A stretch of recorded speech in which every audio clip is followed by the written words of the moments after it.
সংস্কারের বিপক্ষে কারা জাতির কাছে স্পষ্ট। এটি আসলে কাদেরকে মিন করেছেন জামাতের সেক্রেটারি জেনারেল এবং একটি দলকে খুশি করার ষড়যন্ত্র চলছে, সেই দলটি কারা? ধন্যবাদ আপনাকে। আগে আনিস ভাই, আমার সম্মানিত বড় ভাই, ভাইয়ের সাথে এর আগেও একবার আমার ৭১ নিয়ে কথা হয়েছিল। দেখেন, একটা জিনিস হয় কি, যখন কোনো কিছু আপনি পাবেন না তখন একটা ৭১ ট্যাবলেট আছে। আমি এর আগেও বলছি, জামাতে ইসলামের রাজনৈতিক যে সিদ্ধান্ত ছিল বাংলাদেশের ভিত্তি। আচ্ছা, আমাকে আমার বলে দিই, তারপর আপনি আপনারটা বলেন। না, ট্যাবলেট না, আমার কাছে ৭১ ট্যাবলেট মনে হচ্ছে, কারণ এটা ভারতের ট্যাবলেট। আচ্ছা, জামাত ইসলামের রাজনৈতিক সিদ্ধান্ত ভুল ছিল। আবার বলছি, ভুল আর অপরাধ দুইটা আলাদা। রাজনৈতিক সিদ্ধান্ত ভুল ছিল যে পাকিস্তান, অখণ্ড পাকিস্তান চাওয়া, কিন্তু আজকে এই ৫৩ বছর পর এসে দেখা যাচ্ছে যে আসলে ৭১ সালে আমরা যে স্বাধীনতার কথা বলছি সেই ট্রু স্বাধীনতা পায়নি। আমাদের বাবা চাচারা যারা জীবন দিয়েছে এই স্বাধীনতার জন্যে, সেই স্বাধীনতাটা ইন্ডিয়া ছিনতাই করে নিয়ে গেছিল। সো আমি আর এই বিষয়ে আর কিছু বাড়াবো না। এবার দ্বিতীয় কথা বলি, একটা মুরগিকে আপনি কয়বার জবাই করবেন? কারণ ১৯৭৩ সালে আপনি কোলাবোরেশন অ্যাক্ট দিয়ে ট্রাইব্যুনাল গঠন করলেন এবং সেখানে ইউসুফ সাহেব এবং আব্বাস আলী সাহেবকে আপনি কি দিলেন? যাবজ্জীবন কারাদণ্ড দিয়ে দিলেন। তা আপনি তো বিচার করলেন কোলাবোরেটরদের এবং বিভিন্ন মাপের আপনি কি দিলেন? তাদেরকে জেল জরিমানা করলেন। এবং সেই শেখ মুজিব যেটা করলো সেই আবার কি করলেন? তাদেরকে আবার মাফও করে দিলেন। তাদেরকে মাফ করে দেওয়ার ক্রাইটেরিয়া দিয়ে দিলেন, এদের মাফ হবে না।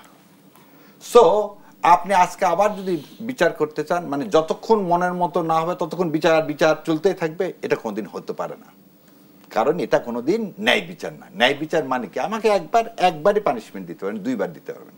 আর দ্বিতীয় একটা কথা বলি, আজকে বাংলাদেশ জামাত ইসলামী ৭১ সালের আগে জামাত ইসলাম পাকিস্তান ছিল।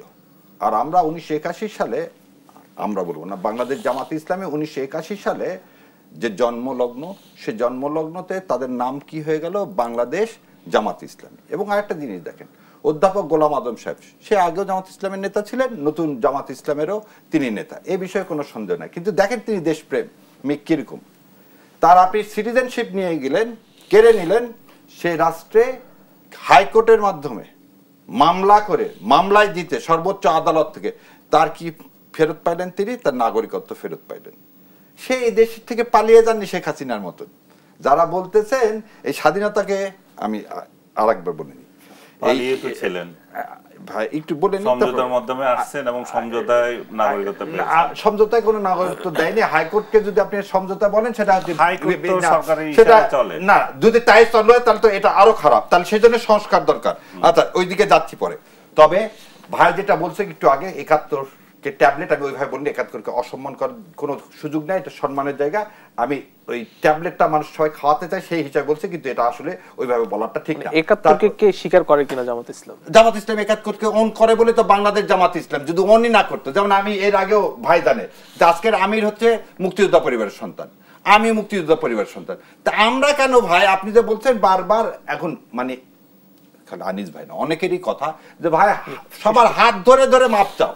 আরে ভাই, সে যদি মাপ চাইতে হয়, এর আগেও আনিস ভাইকে বলছি, সেটা দলের সিদ্ধান্ত। মাপ তো অনেকবার চাইছে। ৮৪ সালে গোলাম আজম সাহেব চাইছে, তারপরে ৮৬ সালে চাইছে, আমাদের আমির সাহেব ৩ বারে পর্যন্ত চাইলেন, আমেরিকাতে চাইলেন, দেশেও চাইলেন। সো এই মাপ, এই নাটকটা কি, যতক্ষণ আপনাকে যদি আল্লাহ সবাইকে প্লিজ করতে পারে, আর আমরা কি? হ্যাঁ, তার আর একটা জিনিস বলি, উনি আর একটা জিনিস বলছেন, বিএনপি কি করবে? বিএনপি জামাতের বিচার করবে। শোনেন, বিএনপির জন্ম হয়েছে কার মাধ্যমে? মুসলিম লীগের মাধ্যমে। এরা হচ্ছে কি, এরা সবাই স্বাধীনতা বিরোধী। এবং জাদু মিয়ার যে ন্যাপ, সেই ন্যাপের প্রতীক হচ্ছে কি? এই ধানের শীষ। সেই ধানের শীষ এখন বিএনপির প্রতীক। বিএনপি যদি জামাত ইসলামকে ওইভাবে করতে থাকে, বিএনপি নিজে তো